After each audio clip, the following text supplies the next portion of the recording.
Marcando.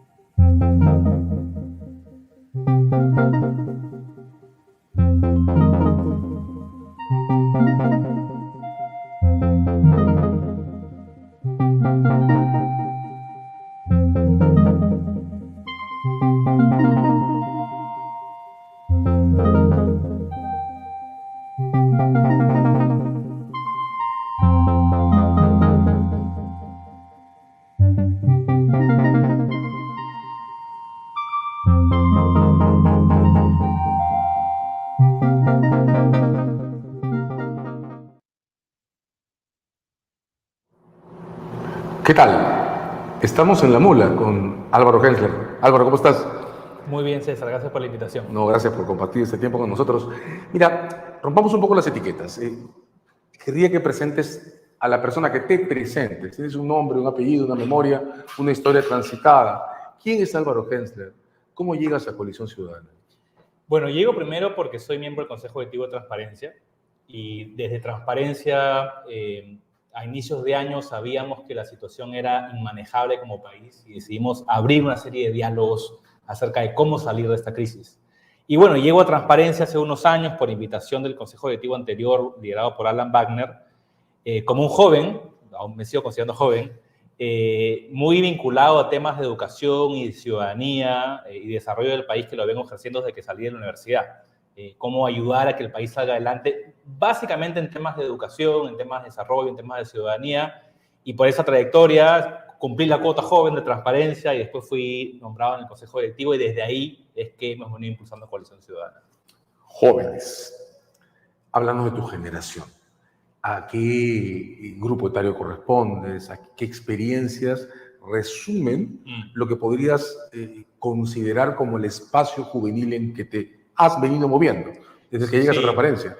Yo creo que mi primera experiencia fue cuando estaba en la universidad. Yo estudié en la Universidad Pacífico, soy economista, y justo fue al fin de la era Fujimori, en la época de transición. Yo entré a la universidad en los 2000, y para mí era muy... la narrativa del limpiado de banderas y reconstitución de la democracia muy impactante, ¿no? Yo viví como niño adolescente el terrorismo y todo lo que eso trajo.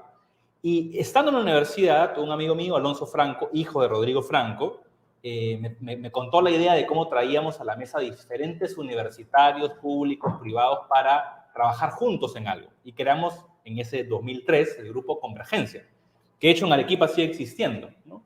Y es muy similar a lo que es la coalición, porque hace 20 años lo que intentábamos era, oye, ¿cómo juntamos a gente joven con pensamiento diferente para converger dentro de nuestras diferencias en una idea diferente de país, en una época de un espíritu republicano renovado, de querer construir instituciones, de querer construir ciudadanía? Y así comienza, digamos, mi vida universitaria, ¿no? No solamente estudiando y sacando, ojalá, buenas notas, sino también involucrándome en la vida ciudadana del país con otros jóvenes que piensan diferentes a mí, de San Marcos, de la UNI, de la San Pablo en Arequipa.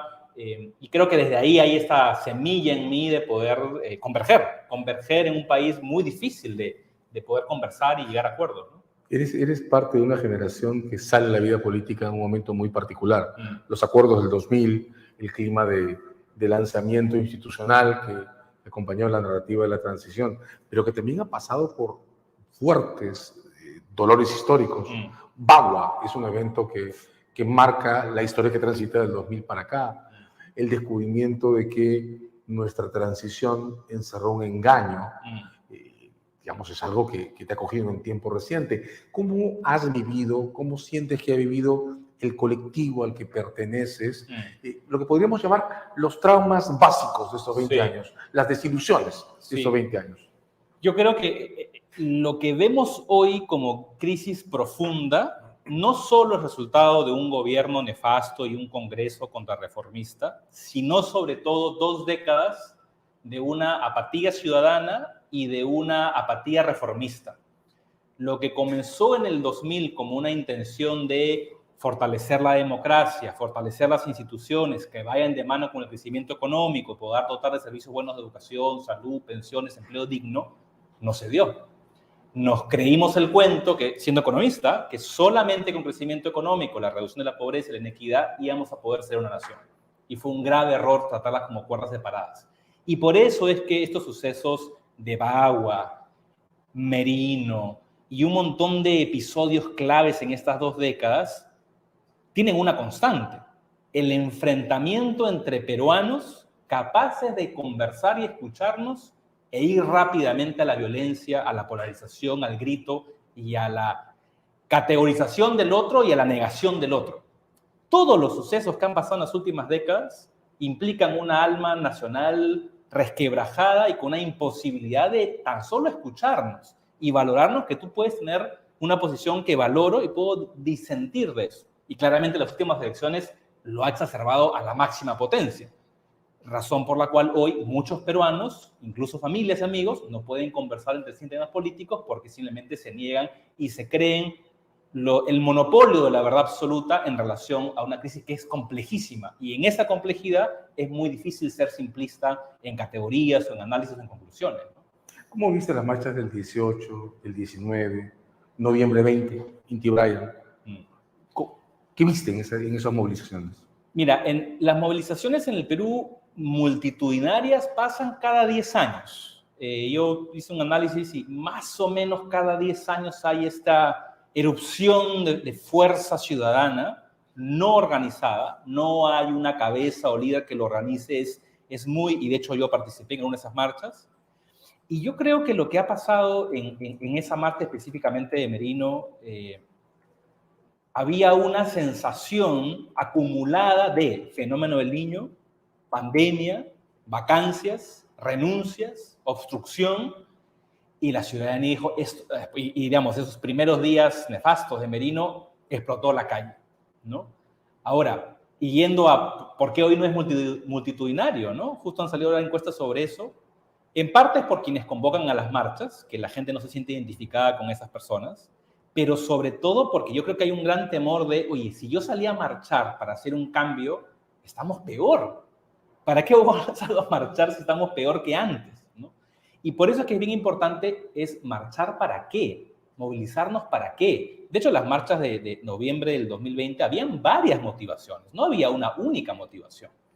Y por eso es importante, regresando a la coalición, que ojalá tengamos capacidad de movilizarnos para ellas, el qué es bien específico. No hay forma de salir adelante si es que no se van todos, pero para que no regresen peores se requieren una mejora mínima indispensable de reformas. Porque si no, vamos a marchar, nos vamos a entusiasmar, nos vamos a llenar de pasión, pero vamos a seguir viviendo en un país destruido institucionalmente, con una democracia frágil y precaria. Que eso no se arregla con una marcha, eso se arregla con reformas. Visto eso tuyo, el Perú ya no está de moda, donde esa es una ecuación interesante entre movilizaciones y movimientos. Y llamas un poco a que la construcción de identidades empiece a basarse en la ubicación de nosotros y nosotras mismas, en colectivos, en movimientos. Cuéntanos un poco esa diferencia, ¿cómo la construyes? Mira, uno de los grandes dramas del Perú que está en nuestro ADN es el caudillismo. Nuestra historia, desde los curacas, el incanato, el virreinato, los militares en el poder, la Iglesia Católica, tienen estilos de liderazgo muy verticales. Hay una cabeza que es el que define todo.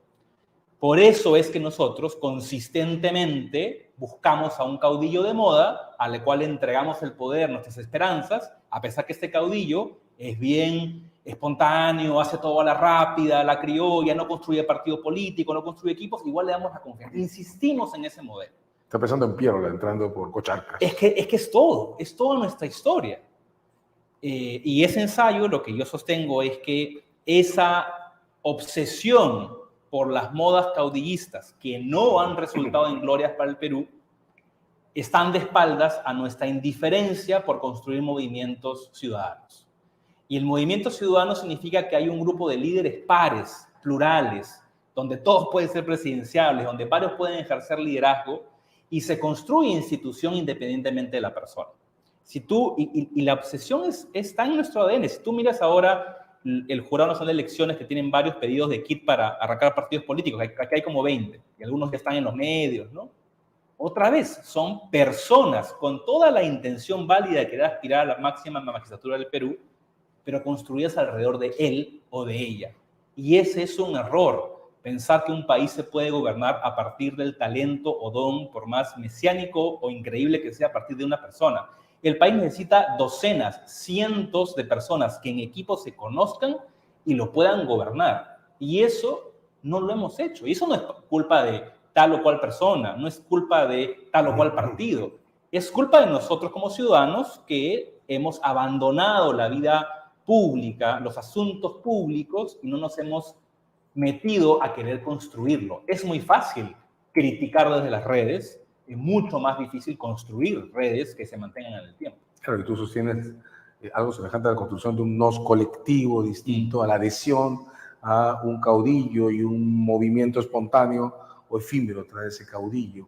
Ahora, ¿tú sientes que estas construcciones pueden operar fuera de Lima? Porque de varias maneras hemos atravesado las movilizaciones del 18, del 19 y hasta la de noviembre del 20. Son movilizaciones metropolitanas de la ciudad y de la capital.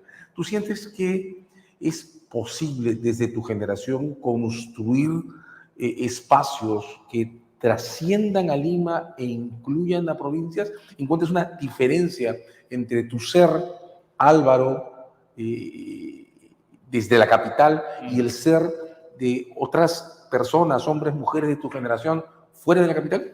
Mira, yo creo que una de las características de mi generación y de las nuevas que vienen es que ya el territorio no es una definición importante, ¿no? Existen, a partir del 2000, hubo una emergencia, así como Convergencia, hubieron muchas instituciones de jóvenes de varias ciudades, de varios territorios, de varias universidades. Yo tengo muchos amigos en Arequipa, tengo muchos amigos en el norte, por mi trabajo en Enseña Perú, conozco muchas partes del Perú, y veo cómo, además que hay, digamos, redes, instituciones locales, ¿no? Hay muchísimas redes que se van tejiendo entre diferentes territorios. Quizás aún no ha migrado hacia el punto de la política. Lo que hay son redes de emprendedores, hay redes de activistas, hay redes de ciudadanos. Algo que, por ejemplo, desde Perú Te Quiero hemos impulsado es Patria C, que es una academia ciudadana, que están justamente ahorita por tener un encuentro presencial, y son 55 jóvenes, 25% de Lima, el resto de todas las regiones del Perú, gente donde su lengua materna no es el español, y están interactuando en un diálogo entre ellos. Entonces, sí creo que en estas últimas décadas se ha ido tejiendo en mi generación y menores una mayor conciencia del otro y muchos espacios de interacción que ojalá la política comience a capitalizar. No solamente por su interés mercantilista de querer ser partido para llenar las firmas, las condiciones y poder ser gobierno, sino de una manera genuina construir una institución que represente a la ciudadanía en todos sus aspectos muy diversos que tiene aparte el país, ¿no? Otra característica en el modo que se presentó la coalición, que es la integración en esa mesa principal de varios pisos etarios, algunos de los cuales corresponden precisamente con rostro, nombre y apellido a quienes estaban inscritos en el lenguaje del año 2000, ¿no? El lenguaje de las mesas de formación de políticas públicas. ¿Cómo ves este encuentro entre varios pisos generacionales? Mira, el ejercicio de la coalición que comenzó en mayo y persiste hasta hoy es igualmente fascinante como retador. Porque, claro, en las redes nos etiquetan de un lado y del otro. No, esto está tomado por la derecha, o estos son unos caviares, o estos solamente son los que hicieron ganar a Castillo, o por ahí están gente de Fujimori. La verdad es que en la coalición hay de todo. Y efectivamente hay diversidad ideológica, y en nuestro chat hay un intercambio muy nutritivo entre posiciones muy claras, más liberales y más progresistas. Claramente hay un tema generacional, ¿no? Hay muchas de las lógicas tradicionales, institucionales, formalistas, hay uno más de las prácticas y del emprendimiento. Yo creo que quienes estamos en la coalición, en el chat, en los grupos, en las comisiones, disfrutamos mucho esto y también nos cuesta, porque recordemos que la coalición nace en un momento donde muchos de estos grupos no podían ni verse ni hablar. Y lo primero que hay que hacer es recuperar confianza, porque no es que yo te voy a cambiar a ti de parecer cómo piensas acerca del modelo económico. o qué piensas que es el principal culpable de la crisis actual. Lo que hay que hacer es ver cómo generas mayores niveles de confianza y cómo logras esos consensos mínimos en los cuales sí estamos de acuerdo y no aumentar el volumen a los que estamos en desacuerdo. Pero yo lo considero fascinante. Yo sí creo que esta diversidad generacional, de ideología, de dónde vengo, como dice Javier Carabedo de Prodiálogo, la coalición tiene un doble efecto. Ojalá seamos capaces de movilizar un cambio de reformas, adelanto de elecciones, pero además tiene un valor per se muy importante en la capacidad de muchos líderes de encontrarnos y de escucharnos, no solamente leernos en una columna de un periódico, sino efectivamente confrontar nuestras ideas, nuestra manera de mirar el Perú. Y eso creo que nos hace mucho más ricos como país en este pequeño espacio de la coalición, ¿no? De varias maneras, creo que un enfoque de este tipo puede explicarse también, entre otras maneras, como un intento de construir espacios de diálogo en base a evidencia y excluir solo a los negacionismos, De acuerdo. ¿no? Los que no tienen apoyo empírico, sino puramente intuitivo o basado en deseos. Pero bien, desde perspectivas basadas en evidencia, perspectivas serias, está, por ejemplo, la aproximación y la crítica que Laura Arroyo, desde Coalición Sin Ciudadanos, hizo a un colectivo que encontró elitista, vertical, que encontró en un intento por definir una agenda de temas que pudieran legitimar colectivamente en lugar de construir una agenda de temas que provenga de la interacción con otros colectivos, ciudadanos de base y no metropolitanos. ¿Qué impresión te han dado los comentarios de Laura? Mira, antes de entrar a lo de Laura, yo creo que hemos recibido críticas de ambos extremos que nos fortalecen, porque muchas de las críticas a los extremos han sido destructivas y de insultos. Pero estamos hablando de los extremos que podrías agrupar como negacionistas. Totalmente, ¿no? Y después ha habido comentarios también de ambos lados, como el de Laura, que son comentarios que lo tomamos en serio, ¿no? Son comentarios bien pensados, sentimos que bien intencionados, con ganas de aportar, y nosotros tenemos un espíritu muy dialogante. De hecho, las reformas, entras en nuestra página web coalicionciudadana.pe y estamos diciendo que la gente opine de esas reformas, que dé su voz. Esa es nuestra naturaleza.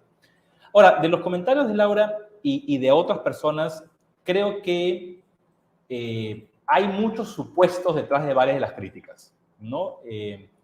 Que han podido ser más plasmadas como preguntas, ¿no? Decir que la coalición ha sido construida sin ciudadanos es despreciar automáticamente, digamos, el esfuerzo de meses de muchas personas que han dado mucho de su tiempo, que hemos puesto la mejor intención posible y nadie, digamos, dedicado a tiempo completo a hacer esa tarea, sino con la labor de ayudar al país, ¿no? Y hemos hecho un esfuerzo de tratar de traer a la mesa la mayor cantidad de organizaciones diversas para poder tener un consenso. Tiene abierta, perdón, además todavía la Está página abierta, de elecciones. está abierta. Para organizaciones y para personas. Gruesamente, tienes una síntesis, un resumen de lo que has visto como resultado de esas adhesiones. Sí, mira, cuando nos lanzamos en julio éramos como 50 organizaciones, subimos como a 200 y ahora hemos subido como a 350 y en personas estamos como 9.000. Justo estamos en un diálogo para nuevos adheridos este viernes para poder comentar, generar preguntas y respuestas. Yo creo que, Laura, de hecho se generó un diálogo en la misma coalición dentro de esa conversación. Fue interesante porque gente de izquierda de la coalición salió a decir, oye, hay varios puntos que Laura no ha considerado porque los desconoce, otros positivos en relación. Claro, el punto de Laura es, mucha de la izquierda peruana considera que hay cambios mucho más profundos que hacer, que incluyen, por ejemplo, una salida de asamblea constituyente, un cambio del modelo económico, ¿no? Esos temas no los hemos conversado en la coalición. Y siempre decimos, la coalición ciudadana no piensa resolver el país. No pensamos que nuestra reforma es integral y resuelve todos los problemas. Es una primera punta de lanza en función a la coyuntura actual de coaliciones muy diversas, de izquierda y de derecha, para poder dar un paso de salida a la crisis. Y claramente, como Laura tiene una opinión de la problema más estructural, otros del otro lado de la ideología pensarán otro, no hemos entrado a eso. Y reconocemos que hay problemas mucho más profundos y que lo tienen que resolver ¿quiénes? Los partidos políticos, el Estado peruano y los actores. Entonces, querer que la coalición sea la varita mágica que resuelva todo, nosotros no pensamos eso. Tenemos la humildad suficiente para reconocer que somos un aporte para la coyuntura, para comenzar a mover algo desde una diversidad de organizaciones. Y el concepto es la diversidad, no la idea programática central. Exacto. Ahora, ¿cómo mira Álvaro Gesler desde la coalición, pero también desde la propia memoria de Álvaro Gesler, el futuro inmediato? ¿Qué esperas que ocurra a partir de esta iniciativa de intención conglomerante? Es una buena pregunta porque nadie tiene una bola mágica, ¿no? Yo esperaría, porque ha venido pasando en estos últimos días, en que los peruanos y las peruanas puedan decir y en vez de o. Es decir, que vean a la coalición como un vehículo valioso, efectivamente de mediano plazo, de algo que los políticos no han hecho en 2 décadas, pensar un paquete de reformas integrales, sistémicas, amarradas, que solucionen los problemas estructurales, y que más allá de que yo piensa que una reforma podría ser mejor, o que le falta una, o que a esta le falta una tilde, tengamos la capacidad de desprendimiento que hay un grupo de personas muy diversos que se ha rajado en los últimos meses y ha planteado una propuesta. Y yo creo que frente a esa, que no es perfecta, ¿no? Yo pensaría primero un mayor nivel de adhesión. Y si es que hay si es que hay miedos, si es que hay supuestos, que pregunten. Nosotros somos abiertos a todas las preguntas porque muchas de las críticas que hemos intentado responder son supuestos y no son ciertas. Otras sí, y por eso es que también decimos, oye, en esto no podemos resolverlo. Entonces, primero creo que animaría a los liderazgos de liberales, progresistas, empresariales, que yo estoy seguro, porque estoy participando día a día en la coalición, que somos una propuesta noble, con la mejor intención posible y los mejores esfuerzos para que esto pueda ser una opción para salir de la crisis. Entonces, animaría la adhesión, incluso si no estoy totalmente de acuerdo con algo.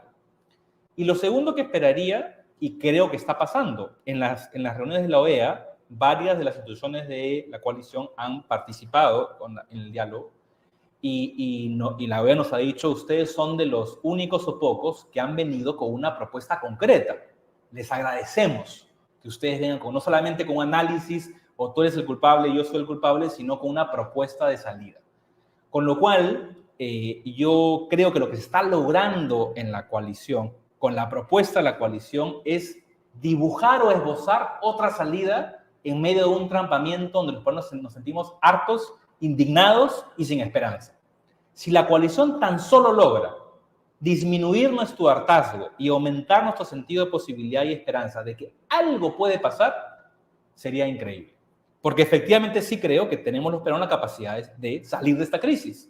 Y si los políticos actuales no la ven, están ciegos, sordos y mudos, pues tenemos los ciudadanos la capacidad constitucional, moral y ética de poder meter una ficha a ese juego y tratar de movilizarlo un poco.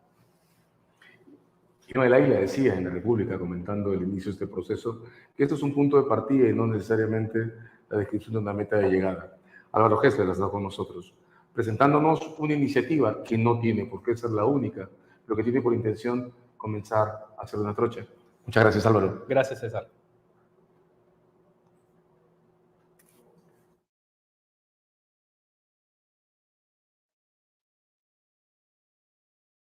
Hola, ¿ya sabes cómo quieres que se llame tu página web? Si tu respuesta es no, entonces piensa en el nombre que vaya de acuerdo al proyecto que tienes en mente. Ojo, no es necesario que sea un nombre corto, pero sí memorable. Por ejemplo, anapao.p o unos más creativos como yosoy.fit o estar soltera está de .moda. ¿Ves? Las posibilidades son infinitas. Ahora, si tu respuesta es sí, si ya sabes cuál quieres que sea el nombre de tu página web, regístrala una vez en yachay.lat.